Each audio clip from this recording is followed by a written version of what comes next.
ऐसे इन्वेंटर्स जिनको अपने ही इन्वेंशन पे पछतावा था। Number 1, Ethan Zuckerman. इन्होंने हम सभी को परेशान करने वाले पॉपअप एड्स का इन्वेंशन किया था, जो कि ब्राउजिंग करते समय हम सभी को बहुत ही ज्यादा परेशान करते हैं, और इन्होंने इसके लिए पूरी दुनिया से माफी भी मांगी थी। Number 2, फिलो Farnsworth. इन्होंने टेलीविजन का इन्वेंशन किया था और ये चाहते थे कि लोग इसका यूज चीजों को सीखने के लिए करें, लेकिन बाद में इन्हें फील हुआ कि लोग तो इससे आलसी होकर उल्टा अपनी जिंदगी बर्बाद कर रहे हैं, और इसीलिए इन्होंने अपने बेटे को भी टीवी देखने से बिल्कुल मना कर दिया था। Number 3, Mikhail Kalashnikov. इन्होंने 1947 में AK-47 का इन्वेंशन किया था, लेकिन 2012 में अपनी मौत से 1 साल पहले इन्होंने रूस के ऑर्थोडॉक्स चर्च को एक चिट्ठी लिखी, जिसमें उन्होंने बताया कि इस हथियार के कारण हुई प्रॉब्लम्स के लिए वो खुद को जिम्मेदार मानते हैं।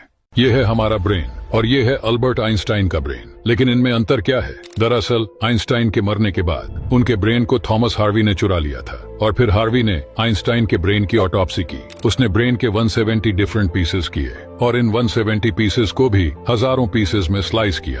फिर थॉमस ने इन स्लाइसेस को अलग अलग साइंटिस्ट के पास भेज दिया। फिर बाद में पता चला कि नॉर्मल ब्रेन और आइंस्टाइन के ब्रेन में 4 डिफरेंसेस है। आइंस्टाइन के दिमाग का पैरेटल लॉब्स 15% ज्यादा बड़ा था और उनके ब्रेन का वजन सिर्फ 1200 ग्राम था, जो कि एक नॉर्मल पर्सन के ब्रेन से हल्का है। उनके ब्रेन में न्यूरॉन की डेंसिटी बहुत ज्यादा थी, इसी वजह से वो विजुअली चीजों को इमेजिन कर पाते थे। और उनके ब्रेन में एक पार्ट भी मिसिंग था, जो कि है सिल्वियन फिशर, और इसी की वजह से वो मैथमेटिकल रीजनिंग और कॉम्प्लेक्स आइडियाज में बेहतर थे।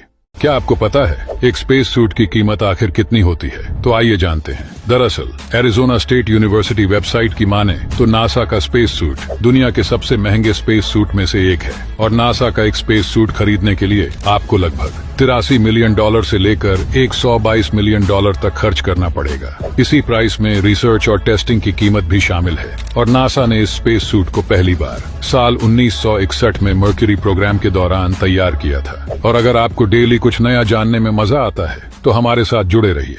17 जनवरी 2025 को करीब 5:38 के आसपास अमेरिकी कॉन्टिनेंट के नजदीक कैरिबियन आइलैंड्स के ऊपर कुछ ऐसा फॉलआउट देखने को मिला।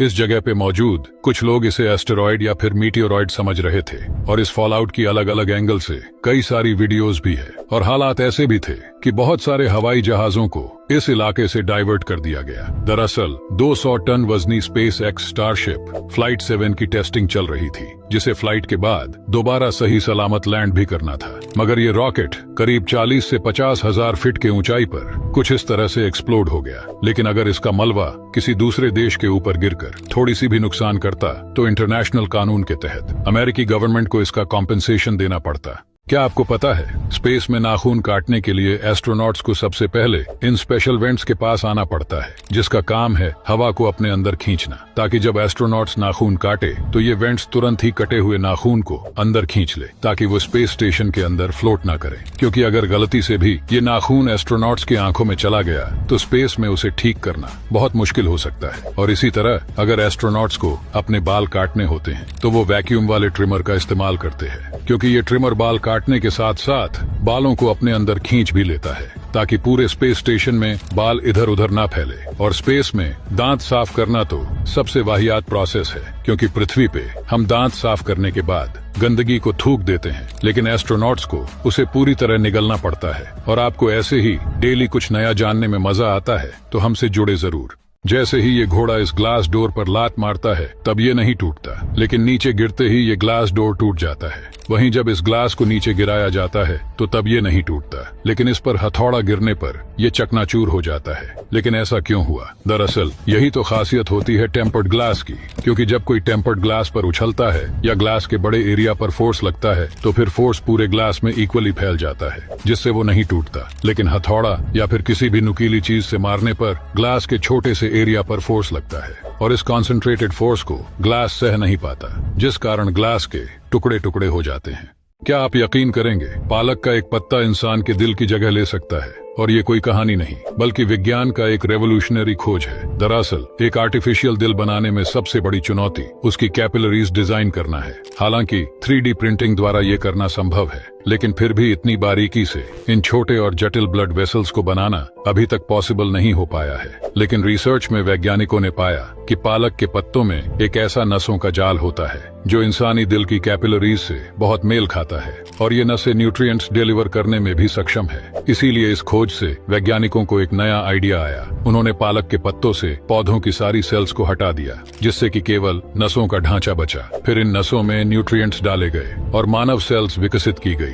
आखिर में पत्तों पर दिल की मांसपेशियों की सेल्स लगाई गई, जिससे पत्ता वाकई में धड़कने लगा। मगर असली दिल के लिए पालक के इसी 2D पत्तों को 3D में बदलना होगा। कबूतर जब अपने पंखों को फड़फड़ा के उड़ता है तो कुछ ऐसी आवाजें आती हैं। इसके बाद पैराग्रीन फैल्कन और अब अंत में बार्न आउल।